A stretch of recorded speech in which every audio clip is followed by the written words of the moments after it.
We're making our way to the site of the plane crash in the village of Grabovo.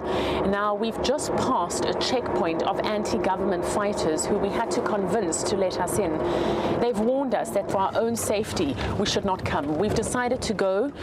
We'll try and be there as quickly as possible to see what the situation is like on the ground, and then we'll get out. Already around 12 to 14 kilometers in that direction, before we even drove in, we were seeing on the ground some of the remnants of the plane that are still lying there in the field. It's still unclear what part of the plane this was. There are those who think it was part of the cockpit. There are others who think it was part of the tail. And as we were driving through, there were actually parts of the tail that have been scattered all over the place. This was the field where most of the bodies were strewn across. And over here, there was an inferno. This place was literally littered with bodies. And even now, as you come, you can still see some of the personal belongings. Here is a child's sneaker. Here is a remote control for the television set in the plane. Here is a toothbrush, toothpaste, playing cards. Clearly people were going on holiday.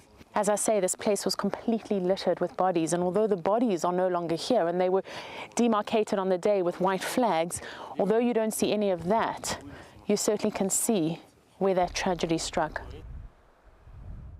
This seat is quite well known because on the night that the plane crashed, many photographs were taken of the man who was trapped here with his legs and his feet sticking out on either side. As you can see, the body has been taken, but the chair remains. A lot of stuff is burnt, but everything else is in place. Local residents have been warned, and they aren't moving anything. They understand that those things shouldn't be touched. We will do all it takes for the sake of the investigation. We want to know the truth. This is where the main body of the plane fell. As you can see, there are still the remains of tires and parts of the engine.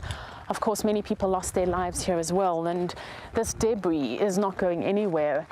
The Ukrainian Prime Minister Yatsenuk has met with the Malaysian Defense Minister, who's in the country with a team of some 30 experts. From here, the Malaysian delegation will be traveling to both Russia and the Netherlands to coordinate the investigation. A final report is expected out in the summer of 2015. Paula Slier, RT, Grabovo, Eastern Ukraine. Tragedy struck on the 17th of July as the airliner was crossing airspace above the conflict zone in eastern Ukraine. All 298 people on board were killed. It took investigators 3 days to get to the crash site and 2 more to retrieve the flight recorders. The investigation and efforts to send the bodies home were plagued by fighting in the area. An international police force was deployed, but the probe on the site still had to be wrapped up in early August because of the hostilities.